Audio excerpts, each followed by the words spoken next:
what am I trying to say here? Just give it a nice send off and then it's probably gonna go in the trash. But I thought it would be fun to have the person that made this chat with you a little bit more about it. So hang on 1 second.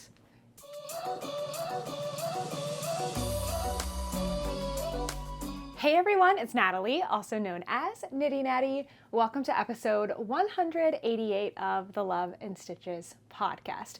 Today is Tuesday, July 4th, so happy July to everyone. Happy 4th to everyone in the US. Of course, it will be a couple of days past the holiday when you are watching this, but this is what I am spending today doing. So you can see that Toaster is here with me in the room. He can't decide if he wants to stay or if he wants to go. I've put his bed next to me, but he's already barking and whining. So in case you're wondering, where the heck are you, Natalie? I am in Tennessee at my parents' house.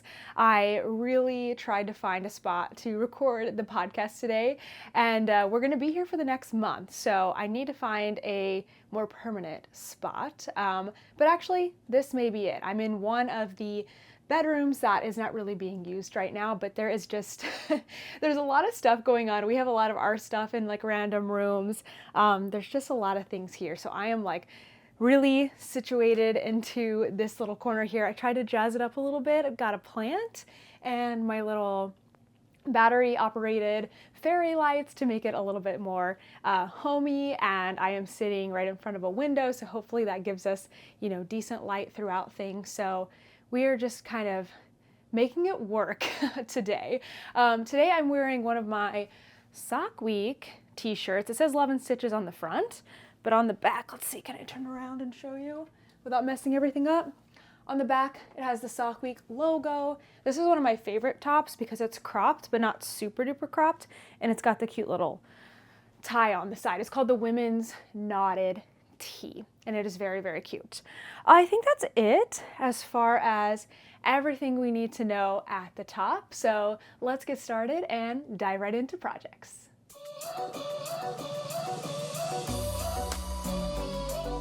This past week has been kind of a crazy one. We have moved out of our New York City apartment and we're here in Tennessee at my parents' temporarily. We're going to be here for about a month, so pretty much the whole month of July, and then we are headed out on the road in our van, which we pick up tomorrow. I'm really excited about that.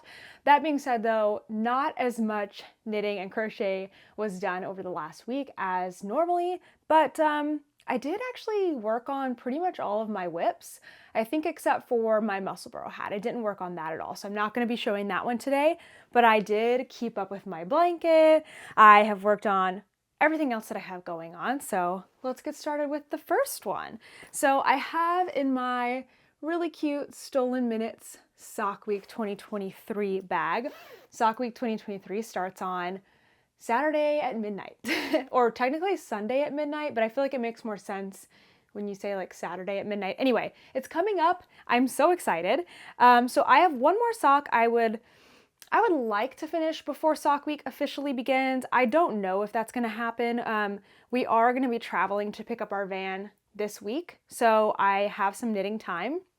I'm just not sure if this will be the project that I will want to work on during those travels or not. So I could get it done. I don't know if it will get done. I'd like a clean slate before Sock Week. But anyway, I am working on my Sock Island socks. This yarn is from Nicole C. Mendez called Sock Island. It is a Sock Week 2023 exclusive colorway. I don't know where my labels are. Did I put them in with the bag? I can't remember if I packed them separate or what I did with them. I'll be hopefully a little more organized next week once we get settled. But I have done, wow, Natalie, get it together. I have done a lot. This is the beautiful Baubles in Berries hand embroidered stitch marker. So I was pretty much just had cast on and done a few rows to get started. That allowed me to just pick this up over the last week and work on it as I can. This is the second sock of the pair, and it has a really long leg. This pattern also takes a while because it's a slip stitch pattern. So it's just a little bit slow going. But once I get down to this blue, again with the one that I just finished with, I will be switching over to some ribbing here at the back, which just makes the heel fit a lot better since the slip stitch pattern is really not very stretchy. This makes things a lot stretchier. And then I'll be working through the heel, and after that it goes a lot faster because the whole bottom of the foot is just in stockinette. So that'll be nice. So we'll see what goes on over this next week. If I can get this pair finished, then I will have finished a pair in all 4 Sock Week 2023 yarns prior to Sock Week, and that will leave me free during Sock Week to start a new pair of socks. Right now, I'm kind of thinking that I might make the Affinity socks by Carrie Cogan Brown. That's one of our designers for Sock Week. We also have another pair of really cute socks called the Shark Bite socks by Emily Crow. And there's a knitted and crochet versions. I'm going to show pictures of these later on in the news segment, but they're both really, really cute. So I can't decide exactly what I'm going to do yet, but I'm leaning towards doing the Affinity socks. I think that they'll be really doable during Sock Week because they're sort of that like midi ankle height, and I want to use my Rising Tide Fiber Co. yarn that is the oranges and the pinks, and it's just really, really cute. So that might be my plan, maybe. And then I'll have to see how much yarn I have left over. I don't think I'll have a ton of this self-striping left over, so I'm not really sure what I will do with that. Maybe give it off to somebody else to do something with it, I don't know. In our Sock Week 2023 Discord, we have a whole section where you can trade or give away or sell your sock yarn. So I'm hoping that after Sock Week, or after I'm finished with them, I'll be able to give my leftovers away to some people in that group, and they will be able to make more socks or whatever they want to make with those. I think that will be really, really fun because I just can't possibly make more than one project with every single yarn from Sock Week. It would just be too much. So I'm letting myself off the hook for that. I'm going to work on those through Sock Week, and then I'm going to give those away and probably work on something else. Next up, let's talk about the Battenberg blanket. I crammed all of my projects over the last few days while we were actively moving into this Hohe & Co. bucket bag. This was like why it's not focusing? It says Hohe & Co. There we go. This was kind of the parameters for what could come in the front of the moving truck because there was a really limited space.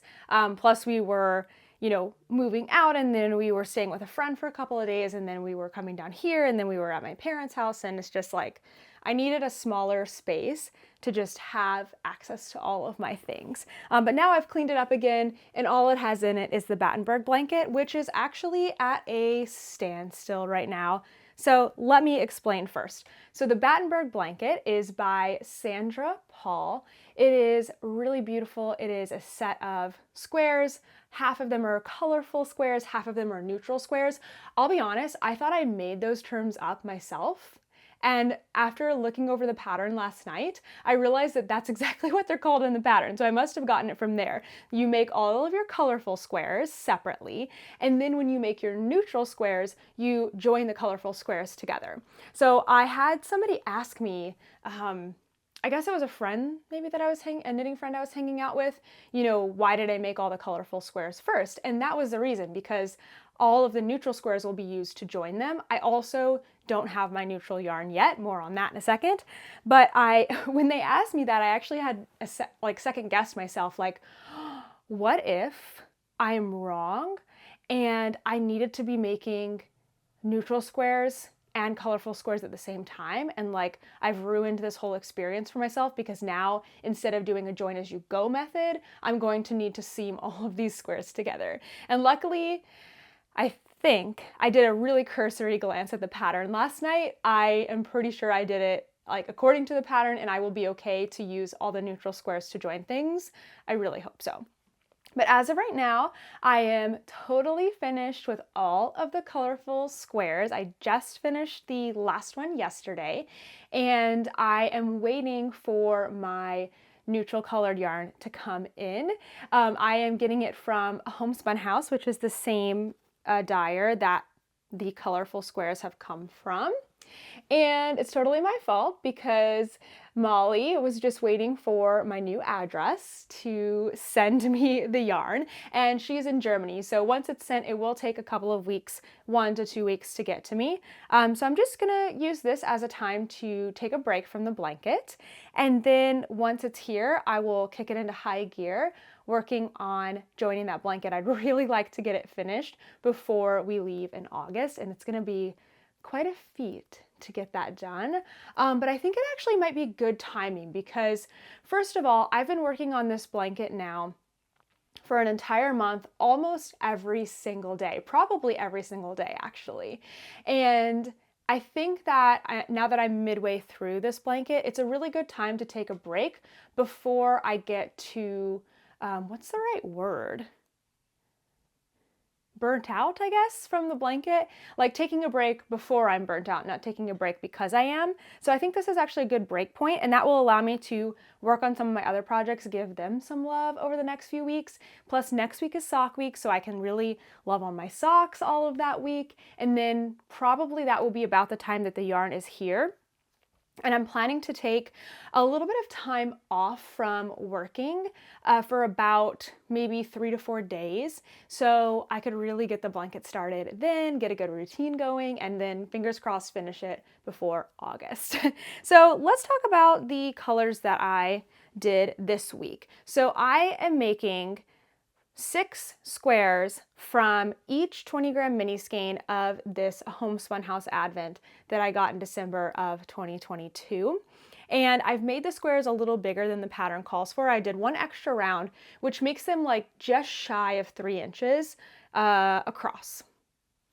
Yeah, 3 inches each way. They're squares.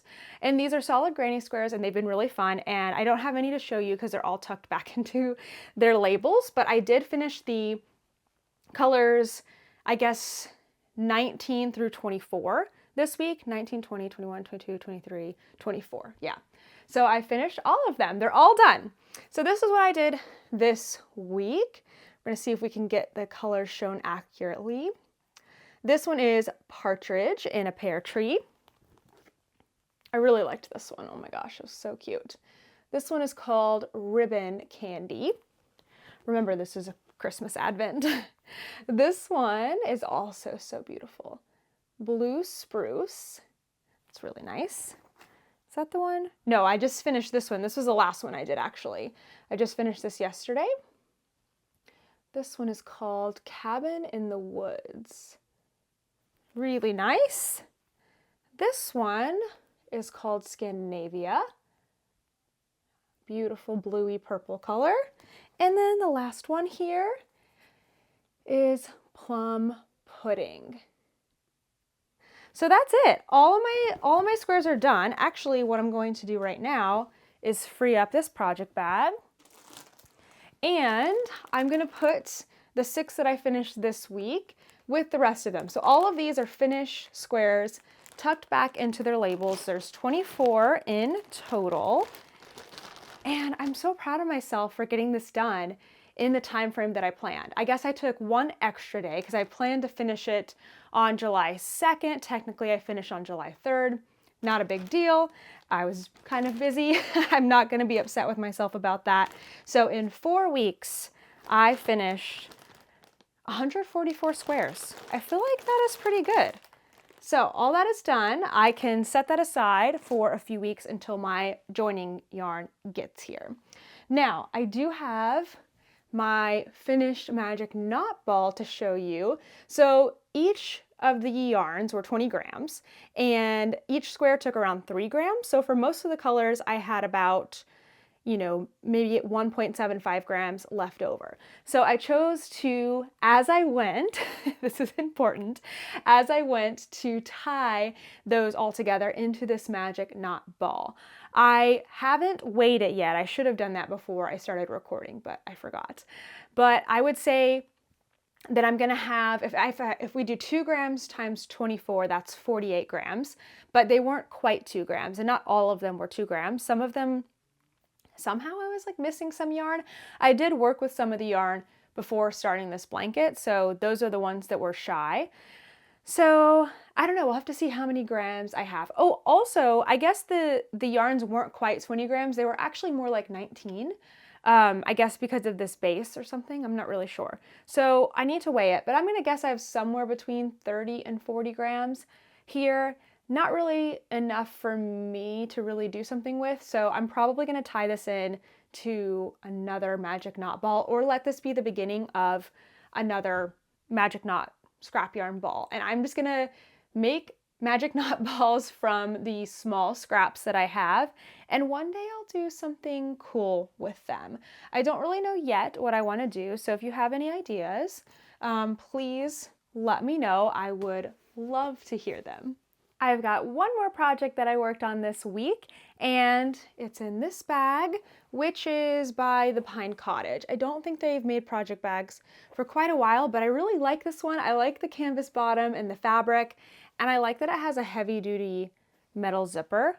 I don't know why, except that I like the way that it feels like hefty. And I also like the shape of this bag because what I've been able to do is fold it down like this when I'm working on it, and it has one skein of yarn in here with my tank top that I'm making, and it's been perfect.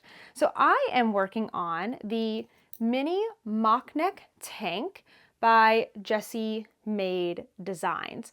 Last week I just had this part, the back, and now I have picked up for the front shoulders, and I have been working down the front. This pattern is really well written. I've really liked how everything is laid out, and it's looking pretty good. It looks like a top now, which is really exciting. I am getting very close to the point where I will be able to connect the front and back pieces and join them for the underarm and then just work in the round.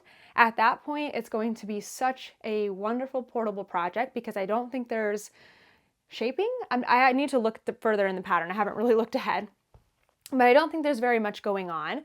I am planning to lengthen this top. It's super duper cropped, and while I have found that I'm starting to like a slightly cropped look on my body, that I've found a way for it to be, I think, flattering and comfortable for me.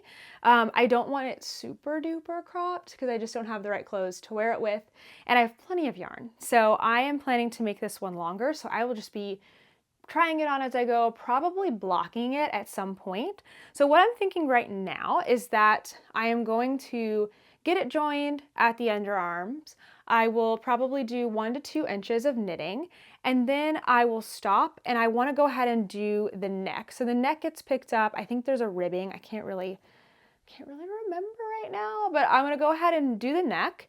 I do have another ball of yarn, so I'll just leave one ball of yarn attached to the body, use my other ball of yarn for the neck, and finish that off. That way I can block it, try it on, see if I'm liking the neckline, see if I'm liking the fit.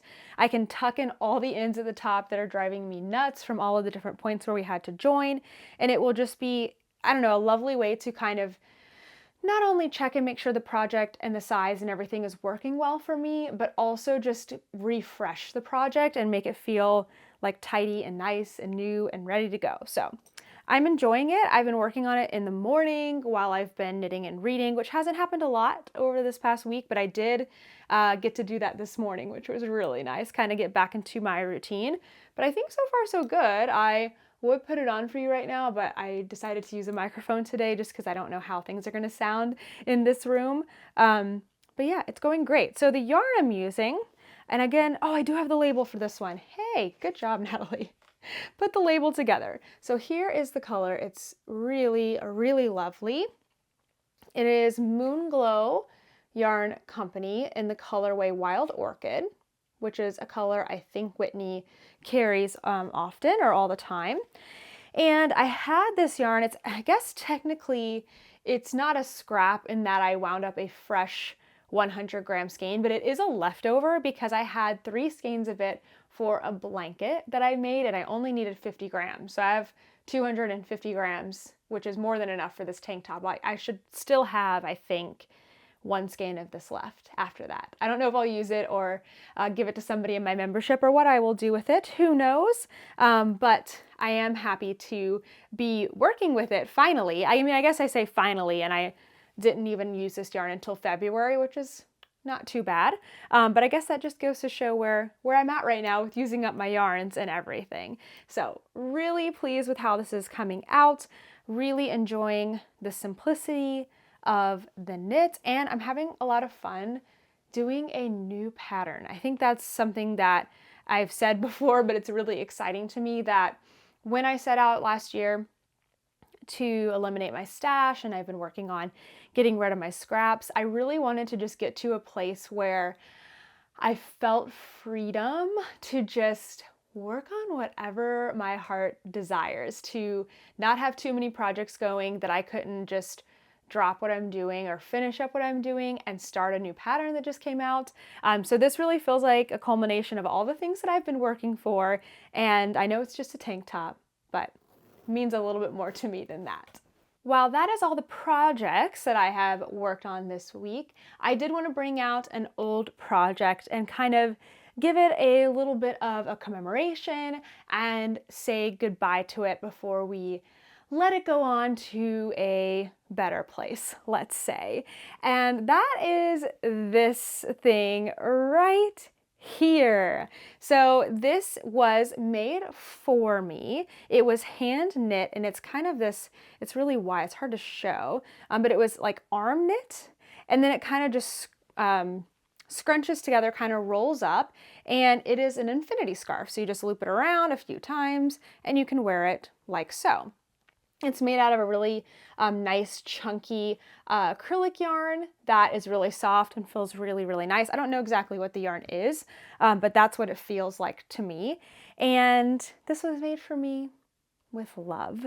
It has definitely gotten some use out of it, but I think it's time to let it go. It's started to kind of like have some pieces that don't really go in anymore. Plus, it's just not really my style anymore. It's not something that I grab to wear. So several times the person who made it for me has said, are you gonna get rid of it? And so I feel like if they're saying get rid of it, if I'm feeling like it hasn't been used in a couple years, it's time to just give it some love and give it some time, some little screen time to, you know, really make it feel like, what am I trying to say here? Just give it a nice send off, and then it's probably gonna go in the trash. But I thought it would be fun to have the person that made this chat with you a little bit more about it, so hang on 1 second. I just wanted to make something for Natalie. I don't know. I thought she would like something handmade, and I knew I wouldn't figure out how to knit like really quick, because this is a Christmas present, I think. And so I learned, or like looked up how to arm knit, and so I arm knit this over a few weeks, and then had it all, gave it to her for Christmas.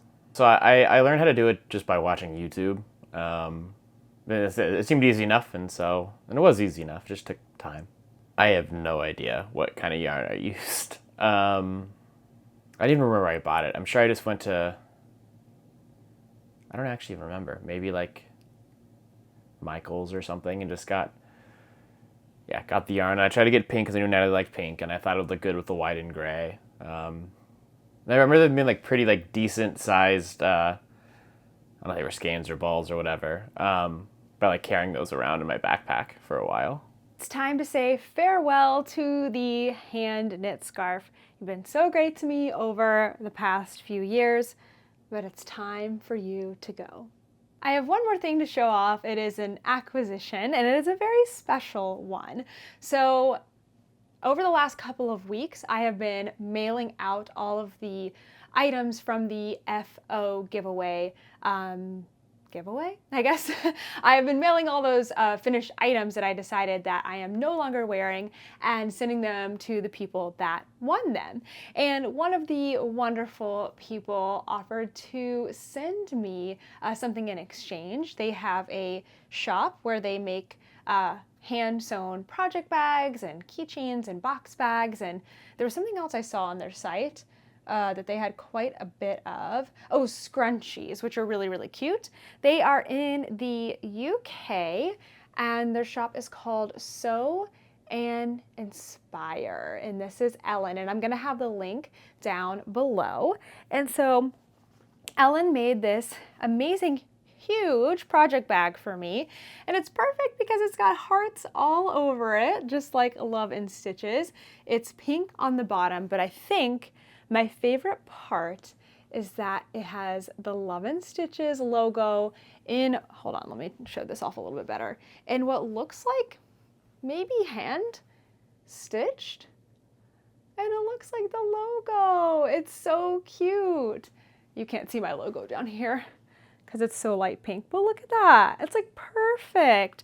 And this bag is really a big bag, like compared to my head. Here you go. It's a really big bag. It's got a rope drawstring on it.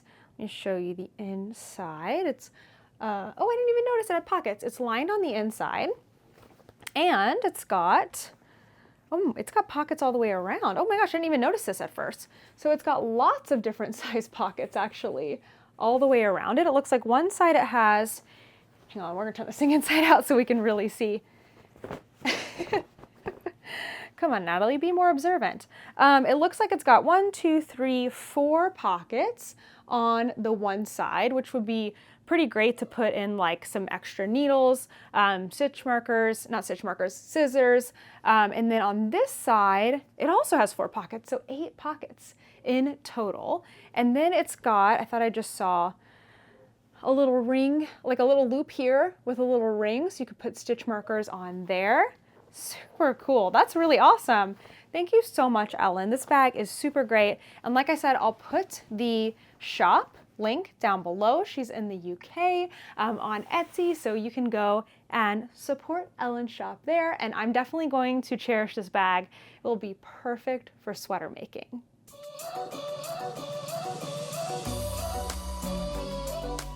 Let's get into some questions. I'm actually going to be answering 6 questions this week.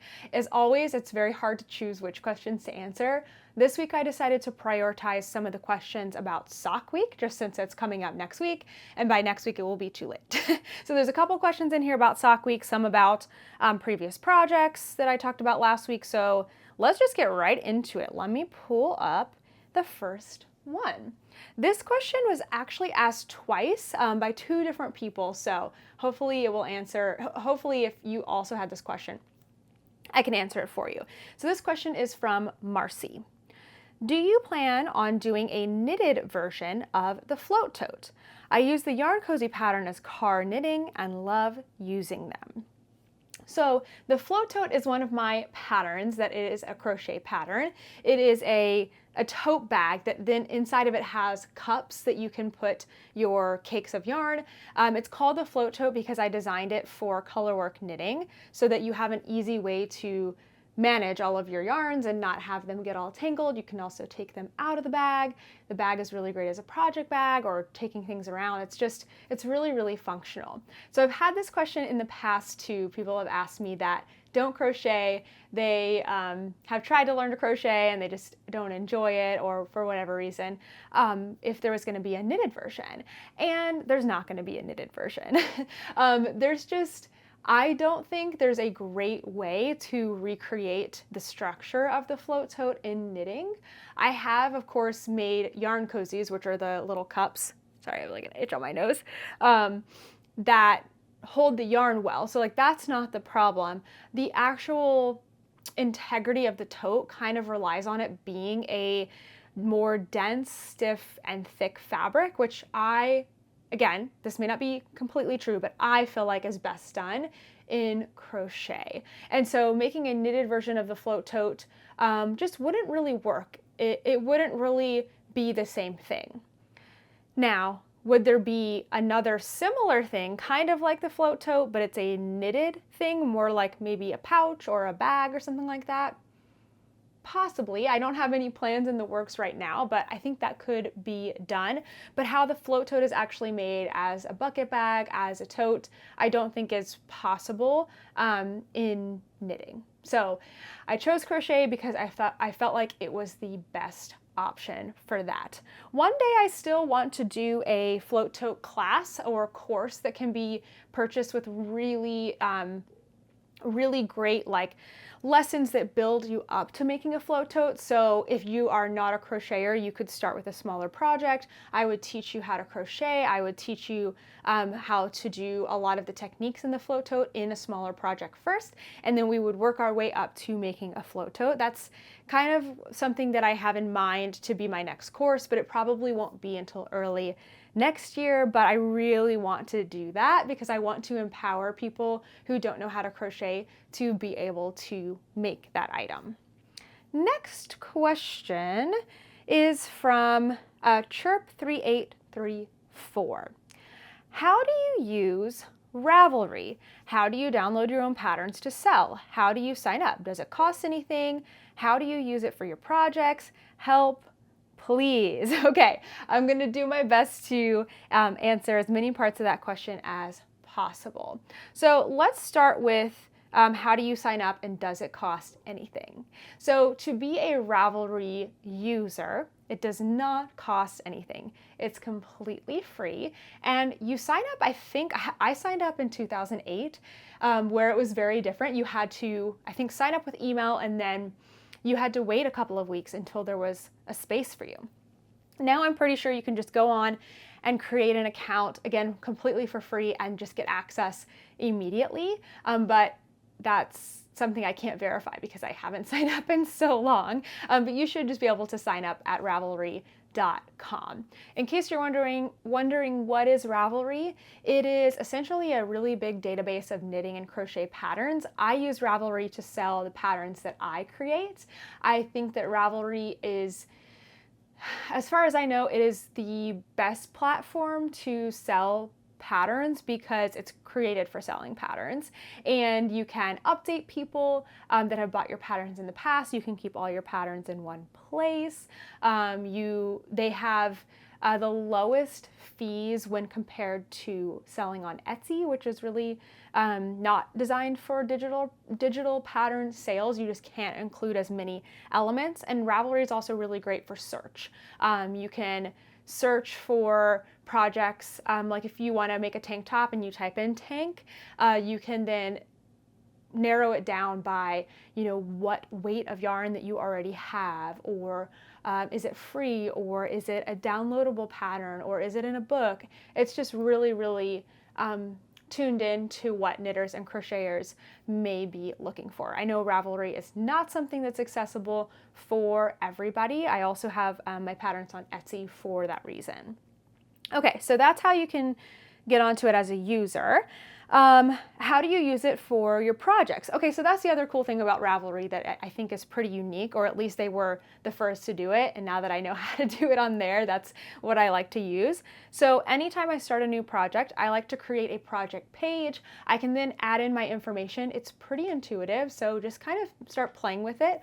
But you can add in your information about like linking to which pattern you're using, then adding in what yarn you're using. You can add in, I like to add in notes to my project page because then I can go back and look at them later on if I am making a similar project again, or if I need to refer other people to it. So you can, I always have my Ravelry project pages linked down below. You can go and take a look at mine and maybe kind of use that as a template to get started.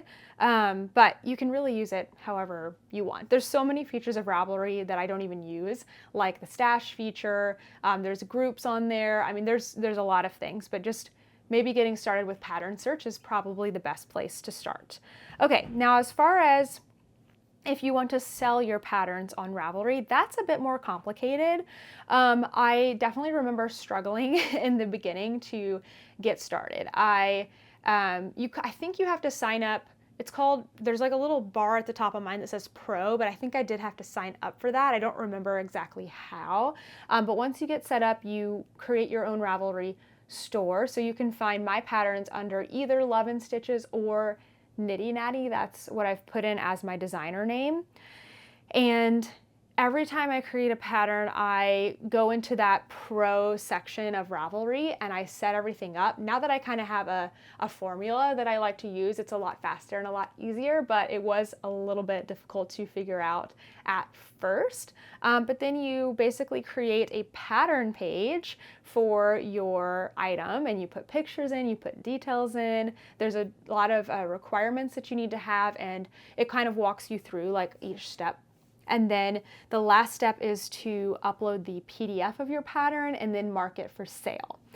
So you can figure it out. I would say start with being a Ravelry user, using it to search for patterns, using it to create project pages, and then work your way into being a seller. I do have a resource. It's an old video of mine that I created. It doesn't really talk about how to use Ravelry, but it does talk about benefits of selling on Etsy versus Ravelry. So I will link that down below. Basically, I go through what it costs to have your patterns listed on Ravelry versus what it costs to have your patterns listed on Etsy. On Ravelry, you do not have any upfront costs to list your patterns. Nothing is coming out of your pocket until you make sales over a certain amount. I can't remember the dollar amount off the top of my head, but it is in that video.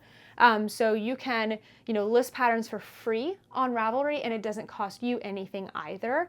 You can sell up to a certain amount and you will not be charged anything except whatever your payment processor is, you're always going to have some kind of a fee for that. But again, not until you make money. So if you make, $6 off your pattern, then in PayPal, like 30 cents plus 30% or whatever it is comes out of that sale. On Etsy, it's a little different. You do have upfront costs because you have to pay a 20-cent listing fee in order to even have a listing. It's just a little bit different. So that's all broken down in that video. If selling is an interest of yours, I think it's great to be informed on exactly how that works. The video is about 4 years old, so there might be some information that has changed since then, but the basics are there. Okay, let's move into something a little bit different. This is from Enchantling5672. Can you please share what yarn your friend used in the Sophie scarf? It's beautiful. Okay, I have to reach down and get my phone because I have this information here on my phone. So last week I showed a Sophie scarf that was fingering weight and mohair held together that my friend made me as a going away gift from New York. Thank you, Kat. I don't have it with me here because it is packed away with all my finished objects in a tub, and I don't know if it's in storage or in this house or where it is, but it was not worth going to try to find it. But I can tell you exactly what the colors are. So I have them right here. The pink yarn is from Hickory Lane Fiber Co., and it is called Ugly Naked Guy, which I can't remember if it was a Friends reference or Gilmore Girls or something. I can't remember. It was some kind of reference to a show. But then the mohair is Bella Filato Studio, and it is Vanilla Chai. So there's the information for those yarns. It did come out really beautiful. And again, thank you, Kat, for making that for me. It was so nice.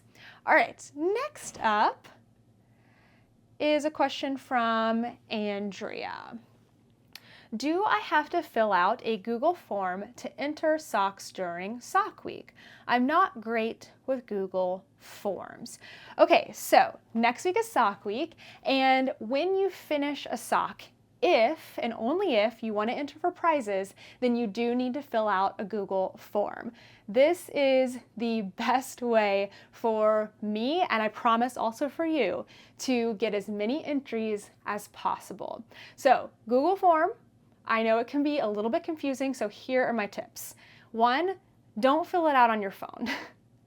That's just like, I don't know why. It's like Google wants to have you download each of its individual apps in order to access things properly, and it just doesn't work well in mobile. Google Form works so much better on a computer or even a larger tablet. It's just so much better in that. So my recommendation would be going on to knittynatty.com, which is brand new, by the way. I just got it all sorted out. It's still a little bit empty, but we're working on it. But going to knittynatty.com and going to the Sock Week page, and there will be a link for the Google form there. So do that on your computer. All you're going to need to do is fill out some basic information about yourself, and then all the rest will be either multiple choice or like tick boxes. And so when you finish a sock, you open up the form, you fill out that information at the top, and then for that one sock, you will then tick off certain things like, is it a Sock Week 2023 sponsor yarn? Is it this? Is it this? And you just click, click, click, click, click on those things, and then you submit your form, and that's it. You're done. And then when you finish another sock, you go in and do the same thing. You have to do one entry per sock. You cannot do multiple socks in one entry, or it will just be like you're entering for one sock. I promise you, this is the best way. When we used to use Ravelry, you would have to basically make different posts and have to keep up yourself with how many bonus points you got and all of that. So doing it in the Google form just makes it more accurate for everybody, and it also makes it really easy for me to then export that to a spreadsheet and use my random number selector to then find my winners. So you can do it using those tips. I know you got this. The next question is also about Sock Week. Again, I wanted to make sure I answered those, and this one is from Alethea. Can I use patent Crochet yarn for Sock Week? Absolutely. You can use any sock yarn that you have. It has to be fingering weight. So Patents Crochet is great because it's fingering weight. It's perfect. It just can't be anything bigger. Not sport weight, not DK weight. We need it to be fingering weight socks. They can be knit or crochet, and they just have to be adult sized. So if they're shorty socks and they're adult size, totally fine. If they're really tall socks and they're adult size, that's also totally fine. We're not going to get down into the nitty gritty that much. You can use any yarn that you have in your stash that's a sock yarn. It would be totally, totally fine.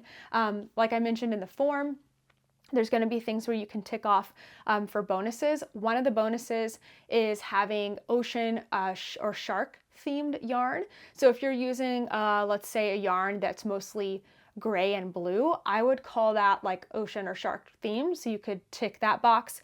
If you're using a yarn and the colorway is like beach days or something, or like beach ball, I don't know, whatever, ocean or sand or something like that, that would also count as being themed towards that. So maybe if you have multiple yarns to choose from, you can try to find something that will get you a bonus, but that's of course not necessary at all. Just finishing a sock and fingering weight yarn is enough to fill out the form. Okay, next question. This one is from, I think this is the last one actually. This is from Brendam14. Hi Natalie, can't wait to follow along on yours, Kent's, and Toaster's next adventure. My question is, do you do all of the posting and podcast and store merchandise, etc. yourself, or do you have someone that is behind the scenes helping, a helping team other than Kent? If not, how do you get it all done? I love questions like that because I think it's so important to talk about how to make a business like this possible. I think it's a dream for a lot of people to, whether you want it to be a full-time job or a part-time job or just a success for you, whatever that looks like, the work that it takes to get there. So it is, I would say, 90% of things are done by myself or my husband, Kent. We don't have any employees per se, like nobody that is on a payroll, but we do get a lot of help from other people. For example, I have somebody now that is managing all of my brand deals. So they are helping me with emails that are related to sponsorships. They are coordinating that, they are negotiating that, they are looking at the contracts for me. And then at that point, I'm involved and they're letting me know like, hey, here are the possibilities that we have. You should, I would recommend these ones being a really good fit for you and these ones not, and then I get to make a final decision on that and of course create all of those things. So I have somebody doing that for me, and they do get a percentage of the money that I make on brand deals. That is their payment, but they're not on payroll. They're not an employee of mine. I guess I don't know how that works. Is it a contract work? Maybe, I'm not really sure. So that's been really huge. That is new for me this year. It's something that I feel really proud that we're able to reach this point, especially because it's so uncommon in the knitting and crochet world to see branded advertisements. And I just feel like it's a big step in a show of growth. And so I'm hoping that this is like getting too far into what your question was, but I'm hoping that because I'm starting to work with other larger brands that are outside of the knitting and crochet realm, that they will see the value in other knitting and crochet content creators and start to pay them for their work. That's my hope.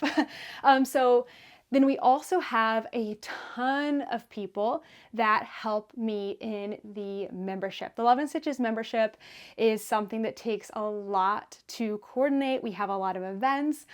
We have a big, huge Discord. We do swaps. We do a lot when we intake new members, and we have a whole team of people that volunteer their time for those things. They get benefits in the membership, or like getting comped their membership, so that I want to do something for them when they're volunteering their time. But basically, we have a lot of people doing all sorts of smaller jobs in the membership that help make it so much better. Because if it was just me, we wouldn't have amazing things like our book club, or the swaps that we do, or the make-alongs that we do, or the Zooms that are run every single day. We have people volunteering for that host a weekly Zoom for 1 to 2 hours every single week. And it just makes our community so great. So other than that, I think I don't want to forget anybody, but I think that's probably most of it. Now, as far as how I manage the rest of things, that has taken a lot of years of figuring things out. I haven't shared this in a while, but one thing that helped me immensely at the beginning of 2022 is I joined a program called PGSD, Perfectionist Getting Shit Done. And it was all about learning about perfectionism and then learning how to plan properly for your business. And it totally changed my life. It has been so awesome. There's a free podcast you can listen to all about it, called The Perfectionism Project.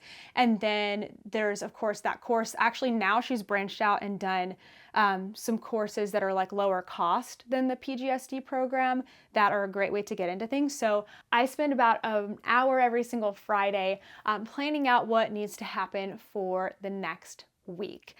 So I know now how long it takes me to plan my podcast and record my podcast, because I do that every single week and I have it in my calendar, and it takes me like about 30 to 45 minutes to plan, and then it takes me 2 to 2.5 hours to record the podcast every single week. And then Kent has it in his schedule to then edit it, and then I have it in my schedule again to post it, if that makes sense. So some of the things are really repetitive. We know about how long they take and can do that pretty consistently. And then other things I just estimate and adjust. I am getting to the point where I am talking to somebody about doing some administrative work, like writing newsletters and just kind of staying on top of things, like hosting the test knits for me and things like that. I haven't gotten that narrowed down yet, but I do see the value in having help with some things like that. Now that I have a system in place, then I like to have a lot of control, if you can't already tell. But now that I have a system in place, I could then share that with somebody. What I've been learning from having Kent help me with a lot of things is that I don't always know the best way to do things. And that's a hard reality for somebody like me to come to terms with, because you just think that your way of doing things is the only way. Tell me I'm not the only one that's like that. And so I've learned now that sometimes when I let somebody else, You can hear that in my tone. Sometimes when I give a task to somebody else, that they can actually do a better job than I can. And so I am learning that, and it has really helped take the pressure off of me. But this has been many years in the making to figure it all out. If you ever have any questions, more questions like that, I really do enjoy talking about it. I think sharing things like that is so important because I want as many people as possible who have a dream of, selling patterns or dyeing yarn or whatever it is that you want to do, starting a podcast, that I want you to be able to do that. I think that was our last question for today. Yes, I got all of those in there. So if you do have a question for me, be sure to leave it down in the comments. In the beginning of it, put #question, and I will do my best to answer it next week.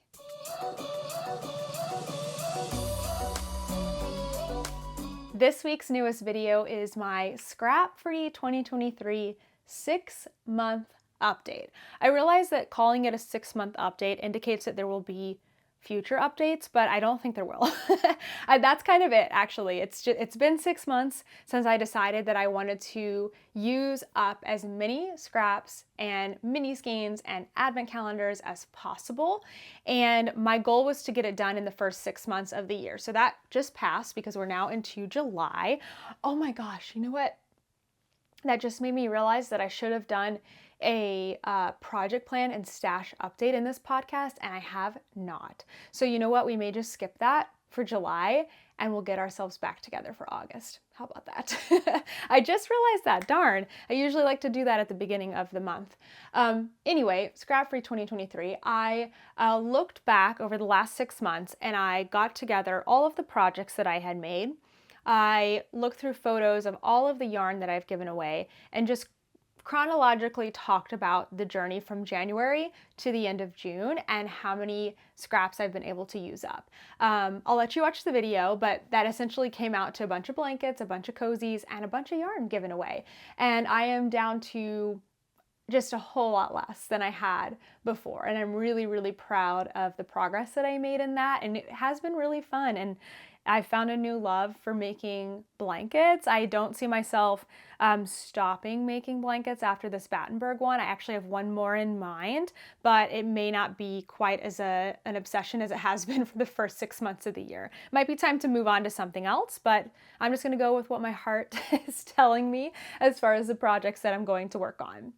Now, next week is going to be a little bit different because we are having a live video on Sunday for Sock Week. So as of right now, I'm not planning to do a Tuesday video next week because then that would be 3 videos in the week and that would be a lot.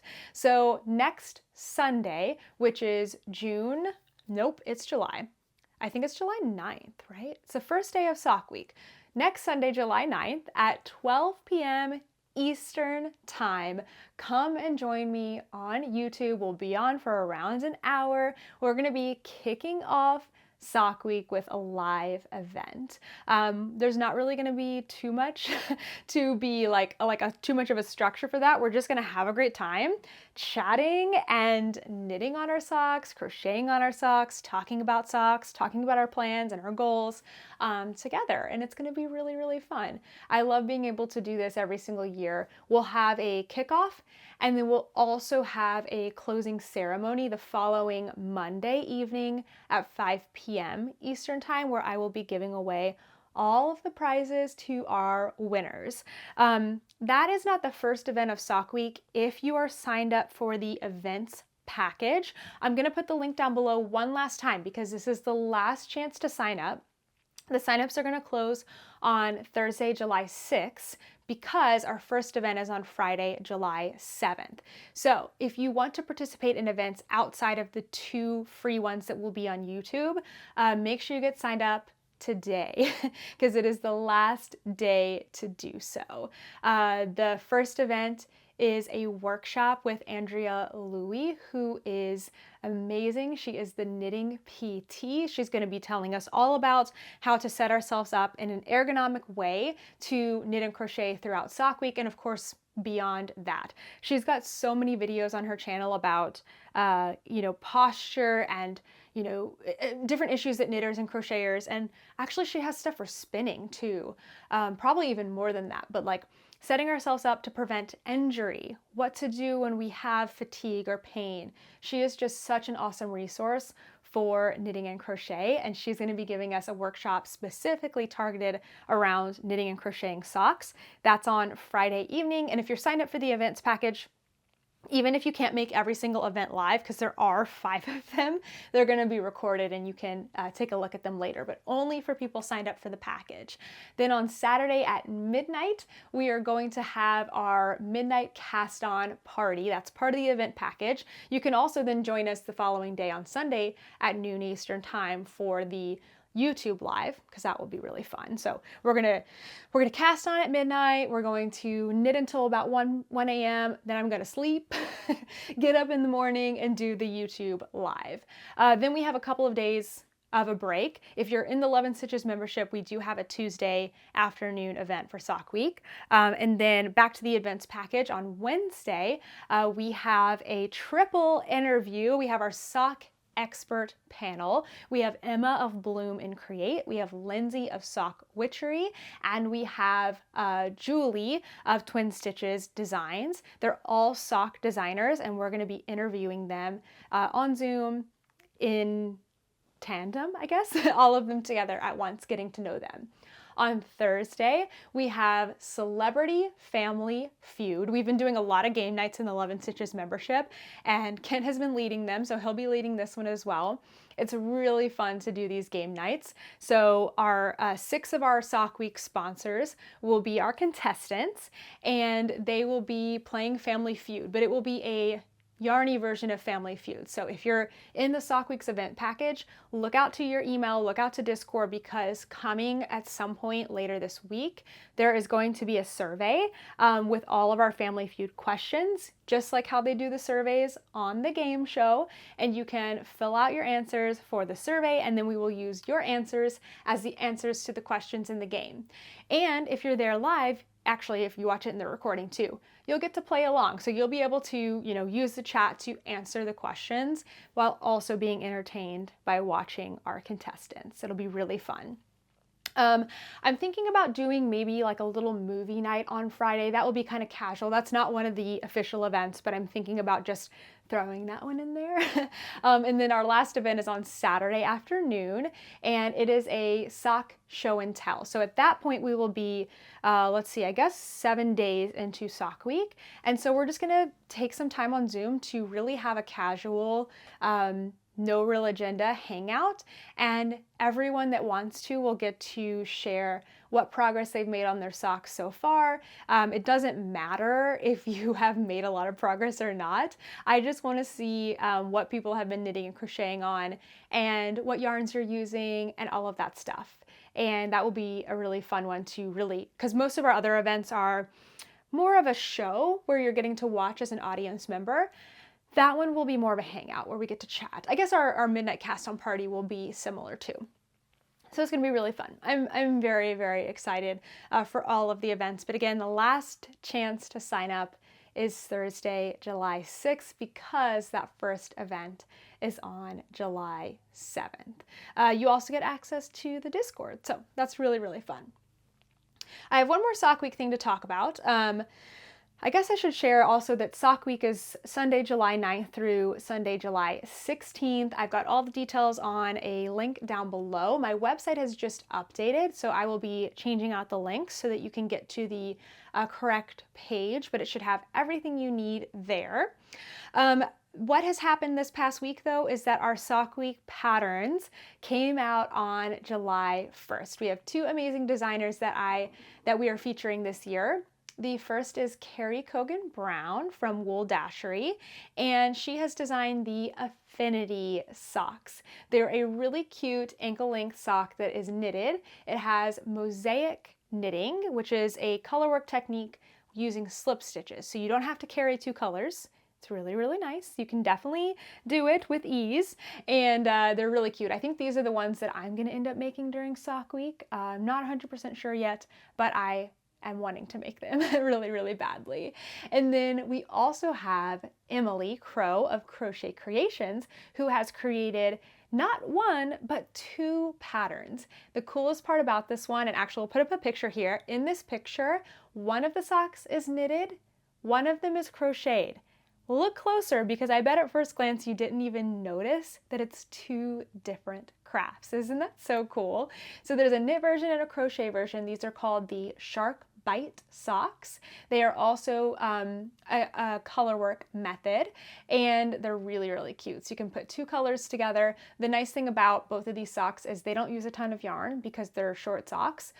So you don't need to worry about using up your entire skein. You can have a little bit left over, which is really, really fun. So you'll find the links to those patterns. I'm going to put them down below at the top of the description box today.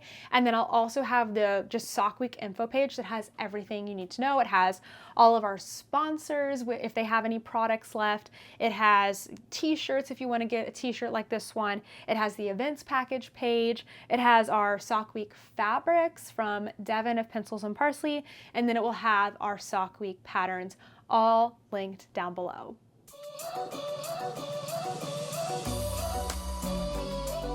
The craziest thing about this past week is that we started the week in New York, then we went to New Jersey for a couple of days, and now we're here in Tennessee, and tomorrow we're going to Wisconsin. It's kind of been crazy. I feel like with that being said, like thinking about it that way, I'm actually okay with the amount of knitting and crochet I've gotten done this week. Of course, I always wish I had more time, but managing that much is actually pretty good, I feel like, given the circumstances. So last Tuesday, before we moved, we had a trivia night with friends. I was working on my Battenberg Blanket squares, having a beer, having some pub food, and playing trivia. We did not win, but we did okay. But it was really, really fun and kind of our last hurrah hanging out with friends in New York because last week, let's see, Tuesday, Wednesday, and Thursday, I took time off, and Friday, took time off from work and just focused on getting packed, getting organized, getting ready for our move. Moving day, well, actually, I'm not quite there yet, sorry. Basically on those days was just a lot of packing and a lot of taking donations to Salvation Army and selling things that we were selling. But I did pull out one photo that I thought was cute. There wasn't a lot of cute stuff going on in that time, but when Kent and I were figuring out which of Toaster's stuff to keep and what to donate and what to let go of, we tried on all of his little outfits, and he had this really cute cowboy hat. So we took a picture of him. He does like clothes. He doesn't really like hats, but he loves wearing sweaters and t-shirts and stuff like that. So yeah, we had moving day on Friday, and my job was to sit with the moving truck because of course we weren't parked somewhere that you can actually park. And we didn't want to leave our stuff unattended. So I got my Battenberg Blanket squares and actually didn't sit in the truck. I did take a picture sitting in the truck, but I ended up standing in the shade because it was so hot. I actually still got sunburned. I should have put on more sunscreen. But for like about 3-4 hours, I was just crocheting, listening to podcasts. It sounds a lot more fun than it was. I mean, it was better than moving everything out, but our moving day took a really, really long time. We had a hard time finding movers that fit the requirements of our building, and so we ended up hiring somebody on TaskRabbit instead to come help us with the move. In hindsight, we should have hired movers and just ate the cost because it took us so long to get moved out. Living in a high rise and having to wait for the service elevator is what really caused us some problems. It took about 45 minutes for each trip down. So I was sitting outside. We had a 2-hour window to move, and Kent and the TaskRabbit person were only able to bring down 3 loads in 2 hours. So multiply that by the rest of the day, and that's how long everything took. So it took us about 8 hours to load our truck between getting everything down, getting the apartment clean, and then getting the stuff out of our small storage unit. And finally, by 8 o'clock, we were on the road. We didn't have far to go, just about an hour to drive to our friends in New Jersey, our friends Amy and Ian, where we spent Friday night, which was such a good idea. I'm so glad we did that.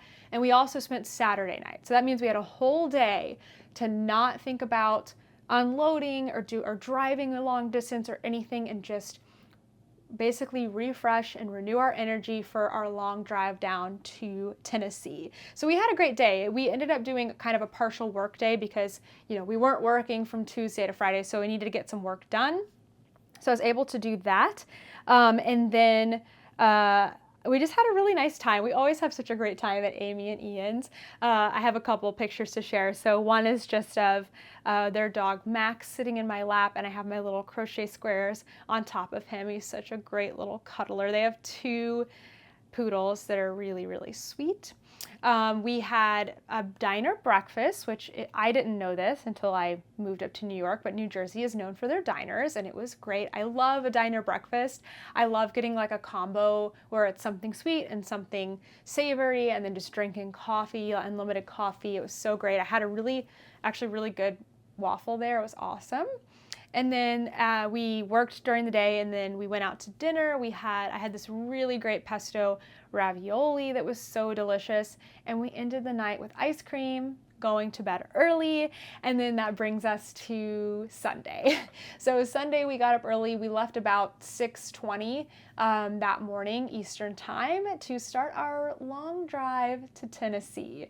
So we were all riding together in the front of a moving truck, which I had never been in one before, and it was quite interesting. So Kent was driving. Kent drove the entire time, bless him, honestly, and it was hard because the truck didn't have cruise control. I don't know if that's something that's pretty normal with moving trucks, but it basically meant that he had to obviously press the gas the whole time, which was not at a very comfortable angle in the moving truck. So he just said his foot was killing him after a few hours. I felt so bad. The drive from New Jersey to Tennessee, I think, is about 12 to 13 hours of driving time. And of course, it took us a lot longer with stops and everything. But anyway, we were situated where Kent was driving, I was in the passenger seat, and then in the middle was a jump seat, which I didn't realize it wasn't going to be like a true bench seat across, because then we would just, set Toaster's bed in the middle and we would be all good to go. But it was this seat that automatically came up and would only be pushed down when it had somebody sitting in it. So you needed the weight of a human basically to keep it down. And Toaster is about 40 pounds, so he wasn't really keeping that down. Plus there was about this much space between the end of the seat and like the dash, and so when we put his bed there, half his bed just fell down. So we had to find a solution. When we drove from New York to New Jersey, Toaster just sat in my lap, pretty much like entirely in my lap. And I was like, we have to figure out something different for this long drive to Tennessee. I just cannot do this. His little elbows just poke me so hard. So we ended up finding a bunch of small boxes and blankets and things to kind of create a level where we could set Toaster's bed and everything. And we have a harness for him, a soft harness for the car, and a buckle that keeps him, it's not like goes across him like a human, but it would prevent him from like getting thrown out of the car. God forbid something like that happened. So we got him all safe and situated and as comfortable as we possibly could, made our way to Tennessee. So we left 6:20 Eastern time, and we got here around 10 p.m. Central time, which would be like 11. So I guess that took us about 12 plus 7 plus 5 is 17 hours total, which is actually pretty good. We did maybe 6 or 7 stops. We really never stopped for very long, but every time you stop, it's like 15 to 20 minutes, So we felt pretty good about our progress. And of course, getting here at about 10 p.m., we had already eaten our dinner, so we just got to come in, just take in the things that we needed for that night, take a nice shower, have my mom's cookies for dessert, and we were off to bed. And then on Monday, we needed to unpack everything and return our moving truck. And I was so grateful that my brother and my sister-in-law came over to help. My parents had the day off because it was July 3rd, so they took the day off, and everyone helped. We got everything out of the car, out of the truck, and we were basically setting things that are coming into the house, things that are going to our storage unit. So we're staying here in Tennessee for approximately a month. We brought several pieces of furniture that are going to be given to my parents. We gave them our mattress, we are leaving our awesome couch here, a TV, an entertainment stand. So we took all of that into the bonus room that my parents have, and we're kind of setting up an area for us to hang out while we're here, and then also it will just be a secondary hangout space whenever my siblings come and visit. We also brought our desks, so Kent has been working this morning on getting both of our desks set up. So after this, I'll be able to go work at my desk again, which I'm so happy to do, and that will just stay here. It's obviously not going in the van with us. So a lot of stuff was coming into the house. And then we already had a lot of stuff sorted and organized to go to our storage unit. So after we got everything emptied, we had some lunch together. My brother and his wife went about their day. And then myself, Kent, and my dad, we went over to our storage unit. We got there and I was like, oh my gosh, we need a bigger storage unit. Nothing is gonna fit in here. And somehow we got everything in there except for our chair that we brought. So we had to bring that back over to my parents' house. Luckily, they are so kind and flexible and allowing us to keep quite a bit of stuff here, which I'm really grateful for. So we got it all done. We got the truck returned, and I think we were home by like 6 p.m. It took so much less time than it did to move out. I just honestly could not even believe it, and I was so grateful. So now our stuff is at least all here. We have a lot of unpacking and getting settled still to do, but it's at least all here, and we are just able to have a normal day today. Tomorrow we are leaving super early, flying to Wisconsin and picking up our van, our new home, and then driving it back here to Tennessee so that I can be back here ready for sock week. I am so excited for this next chapter. It feels like not very real that we have moved away from New York. When we were driving down, we couldn't decide if we wanted to stop at Buc-ee's, which is a really large gas station started in Texas that we love. And I was about to say to Kent, we'll just go on the way home. And I was like, we're not going back to New York. Like, this is it. We're coming to Tennessee and we're staying. And then when we leave Tennessee, we're going somewhere else. So it was just weird. It was like, I don't know, it made me remember that feeling of when I went to college, which is when I left home for the first time. And for the first 3 weeks, you just feel like you're at summer camp, like you're going back, and you're not. I mean, you can, obviously, eventually, but it's not the same. It's just so weird. So anyway, so we are here now, and we are here for the next month, and I'll be updating you on all of our adventures. I'm very excited. So I did finish a couple of books in the last week. I was really close to finishing them. I finished Patterns in the Sand by Sally Goldenbaum, which is a knitting murder mystery. And then I also finished Hooked by Sutton Foster, which is, I actually listened to that one. I listened to it as an audiobook, and it is an autobiography read by the author. And it says it's like how crafting saved my life, but it really is more of just an autobiography with a little bit of talk about crochet and painting and some other things in there. And at the very end, she actually addresses that, how she had started out writing a book about how crafting saved her life and how it evolved into just more of a memoir. So it was really good. I think it's cool, especially if you're into musical theater and you know who Sutton Foster is. But if you're a person looking for something that's truly about crafting, I don't think it will really be a book that holds your interest for very long. Not saying it was a bad book, just saying it was not what I expected for it to be. I have started reading a new book called The Lions of Fifth Avenue by Fiona Davis. I should have pulled up a little excerpt or something, not excerpt, little description, but essentially it is a book about it goes back and forth in time, so it's in New York City in 1913 and also 1993. In 1913, it's about a woman who, her husband is I can't remember, something for the library, and they actually live in the New York City Public Library, which is really cool.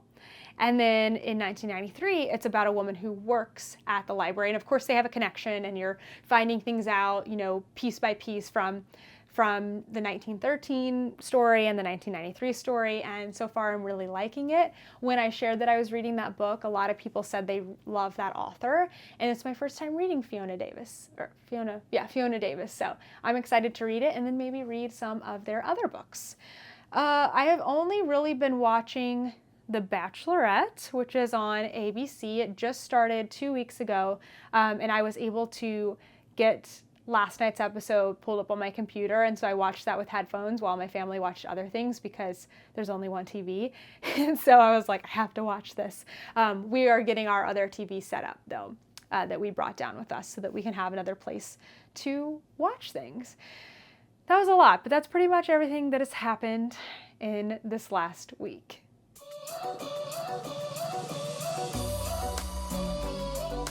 This week I wanted to share a sock reference, what am I trying to say? Something that you can use for sock week. So several years ago, I created 2 tutorial playlists, one for toe up socks and one for cuff down socks. These are completely free. They are on my YouTube channel, and each playlist consists of about 4 videos. So both of them start with just an intro to socks, like what kind of things you're going to need, what kind of needles you're going to need, what kind of yarn you're going to need, and then other accessories that may be necessary for socks. And then it's broken down into bite-sized videos. So each one starts with a cast-on video, how to get started. Each one goes through maybe the leg if it's a cuff down sock, or the foot if it's a toe up sock. It covers let's see, whatever the opposite thing of that is. And then I also have an afterthought heel. I do not have the Fish Lips Kiss heel for free online because it's not mine to share. It is also a paid for pattern, so I only offer that in my mini course, where I then take some of that money and reimburse Patty Joy White for her pattern. So if you want that, that's the only way to get the videos on that, but this resource is completely free, and it will take you all the way from the cuff to the toe, or the toe to the cuff of a sock. And I've had these out for years, and a lot of people said they have learned to make socks from them, so I feel like they are pretty helpful. Of course, now that I look back at them, there's things that I would update and change and whatever, but I just remember being so proud of myself for putting these out, and I really do hope they help you as you're coming into sock week. All right, that is it for today's video. Thank you so much for watching, and I will see you in the next one.